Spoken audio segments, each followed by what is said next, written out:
ಸೌಂದರ್ಯ ಬೇರೆ ಮನೆಯಲ್ಲಿಲ್ಲ. ಚಿರುನ ದೀಪನ ಒಂದು ಮಾಡಿಸೋಕೆ ಇದೇ ಬೆಸ್ಟ್ ಟೈಮ್. ಫಸ್ಟ್ ನೈಟ್ಗೆ ಪ್ಲಾನ್ ಮಾಡ್ಬಿಡ್ತೀನಿ. ಅಣ್ಣಂಗೆ ಹೇಳಬೇಕು. ಅಂದರೆ ಅಣ್ಣನ ರೂಮಲ್ಲಿ ಯಾರಿದ್ದಾರೋ ಗೊತ್ತಿದ್ದಲ್ಲ. ದೀಪ ಏನಾರು ಅಲ್ಲೇ ಇದ್ರೆ ಏನು ಮಾಡೋದು? ಇದು ಅಚ್ಚು ಫೋನ್ ಮಾಡ್ಬಿಟ್ಟು ಕೇಳ್ಕೊತೀನಿ ಯಾರ್ಯಾರು ಎಲ್ಲಿದ್ದಾರೆ ಅಂತ.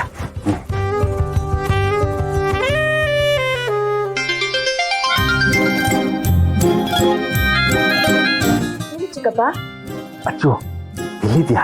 ಮನೇಲಿದ್ದೀನಿ. ಅಯ್ಯೋ, ಅದು ನನಗೆ ಗೊತ್ತು. ನಿನ್ ರೂಮಲ್ಲಿದ್ಯಾ, ಔಟ್ ಹೌಸಲ್ಲಿದ್ಯಾ, ಮನೇಲಿದ್ಯಾ, ಎಲ್ಲಿದ್ಯಾ? ಅಪ್ಪನ ರೂಮಲ್ಲಿದ್ದೀನಿ. ಬೇರೆ ಯಾರೋ ಇದ್ದಾರಾ?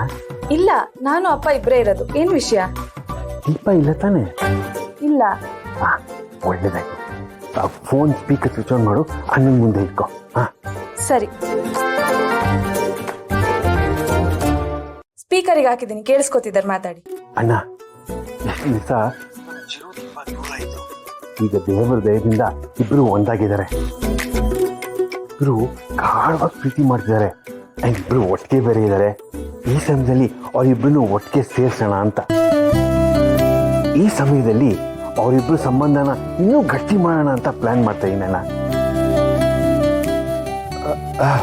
ಚಿಕ್ಕಪ್ಪ, ಅಪ್ಪ ಓಕೆ ಅಂತಿದ್ದಾರೆ. ಥ್ಯಾಂಕ್ಸ್ ಅಣ್ಣ. ಅಚ್ಚು, ಈ ವಿಷಯ ಯಾವ ಕಾರಣಕ್ಕೂ ಚಿರು ದೀಪಗೆ ಗೊತ್ತಾಗಬಾರ್ದು. ಸರಿ, ನಾನು ನೀನು ಜಾಜಿ ಸೇರ್ಕೊಂಡು ಅರೇಂಜ್ಮೆಂಟ್ಸ್ ಎಲ್ಲ ಮಾಡಿ ಮುಗಿಸೋಣ, ಆಯ್ತಾ? ಸರಿ ಚಿಕ್ಕಪ್ಪ.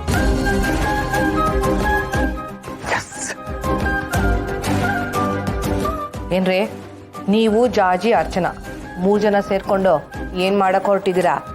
ಅದೇ ಸುಕ್ಕು, ಯಾಕ್ರಿ ಹೀಗ್ ನುಲಿತಿದ್ದೀರಾ? ಹೇಳಕ್ಕೆ ನಾಚಿಕೆ ಆಗ್ತದೆ. ಯಾಕೋ?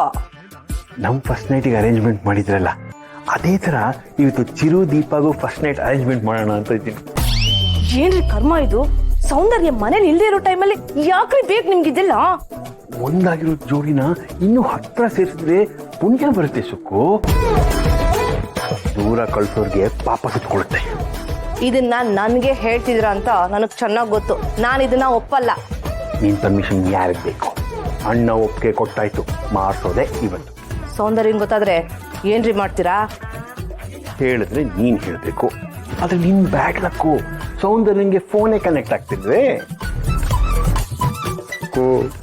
ಇವತ್ತು ಚಿರು ದೀಪ ಫಸ್ಟ್ ನೈಟು, ನಾಳೆ ನಮ್ದು. ನಿಮ್ಮ ಕತ್ತೆಗಾಗೋ ವಯಸ್ಸಾಗಿದೆ. ಮಗಳನ್ನ ಮದ್ವೆ ಮಾಡಿ ಅತ್ತೆ ಮನೆಗೆ ಕಳ್ಸೋ ಟೈಮ್ ಆಗಿದೆ. ಏನ್ರಿ ನಿಮ್ಗೆ? ವಯಸ್ಸಾದ್ರೂ ಆಸೆ ಅಂತೂ ಕಡಿಮೆ ಆಗಿಲ್ಲ.